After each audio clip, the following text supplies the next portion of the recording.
Assalamualaikum warahmatullahi wabarakatuh. Perkenalkan, nama saya Rifki Amalia. Saya dari Prodi S1 Kebidanan semester 3. Di sini saya untuk memenuhi tugas mata kuliah Komunikasi Efektif dalam Praktik Kebidanan dengan dosen pengampu Ibu Musmundiroh SST MKes. Di sini saya mengambil materi yang berjudul Teknologi Informasi.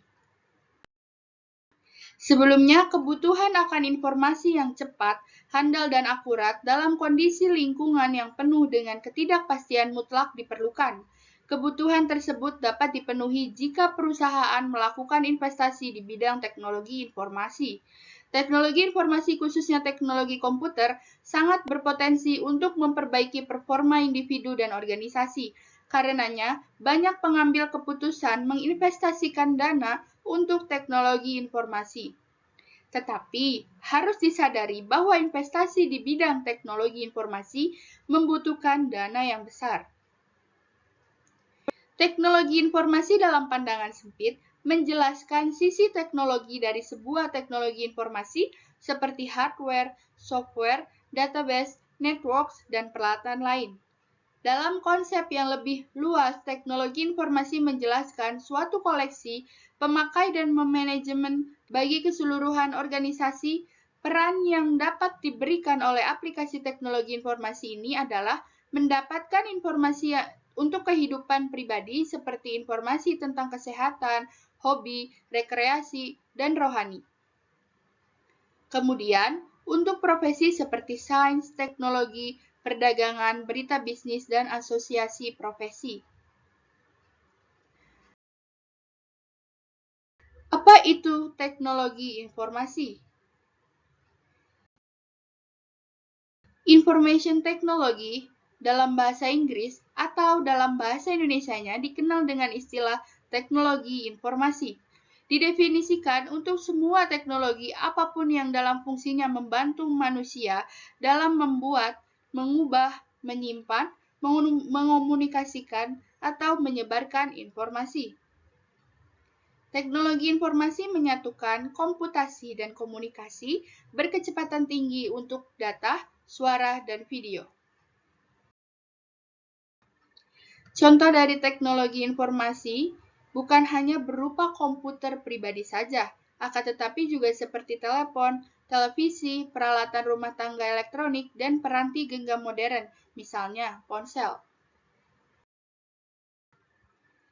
Apa saja sih peran bidan dalam pemanfaatan teknologi informasi ini?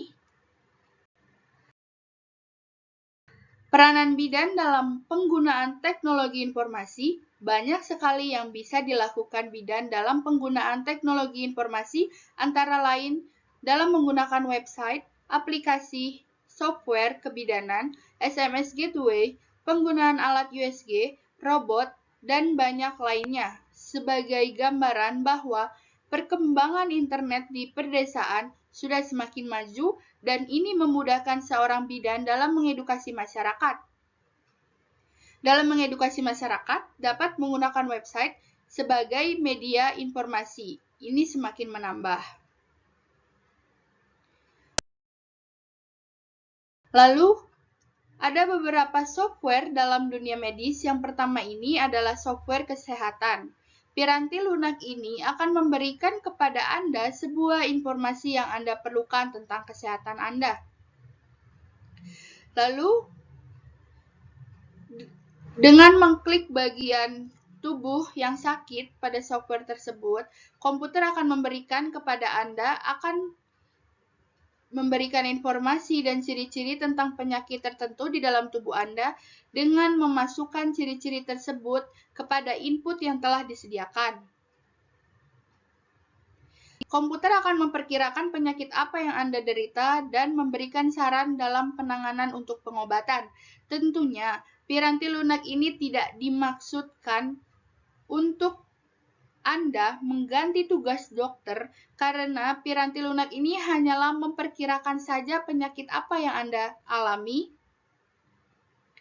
dan dia akan memberikan informasi apa saja dan serta memberitahu obat-obat yang disarankan Akan tetapi obat-obat yang disarankan oleh aplikasi ini adalah obat-obat warung yang tentunya tidak berbahaya.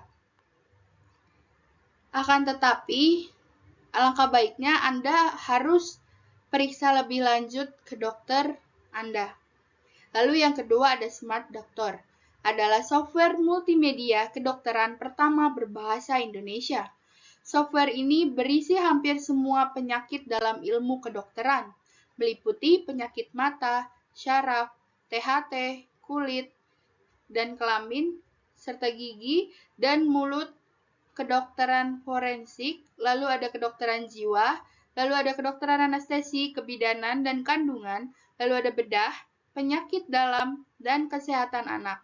Masing-masing penyakit dijelaskan secara sistematis.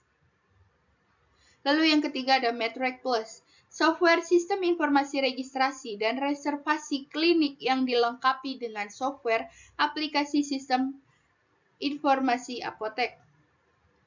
Aplikasi ini juga dipenuhi dengan menu janji sehingga pasien bisa membuat janji terlebih dahulu dengan dokter yang dipilih. Selain itu, laporan registrasi dan reservasi juga dilengkapi dengan laporan per periode, tanggal, dan tahunan, sehingga bisa diketahui jumlah pasien dan terregistrasi dan terreservasi selama periode, tanggal yang dipilih atau per tahun buku yang dipilih. Lalu ada OpenMR, software rekam medis elektronik dan manajemen praktek medis berbasis web. Aplikasi ini berisi rekaman riwayat kesehatan elektronik, fitur untuk penjadwalan pasien, laporan pembukuan, laporan pembukuan, dan tagihan asuransi dengan kontrol hak akses yang berbeda.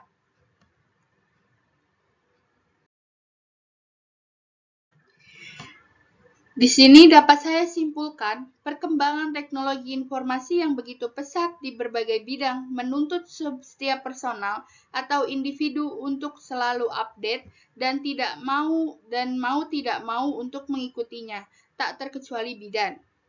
Peranan bidan dalam penggunaan teknologi informasi banyak sekali yang bisa dilakukan bidan dalam penggunaan teknologi informasi, antara lain dalam menggunakan website, aplikasi, atau software kebidanan, misalnya Smart Doctor, Kartini, software kesehatan, software klinik kesehatan, SMS Gateway, penggunaan alat USG, robot, inkubator, dan banyak lainnya. Mungkin itu saja yang bisa saya dapat sampaikan. Kurang lebihnya saya mohon maaf.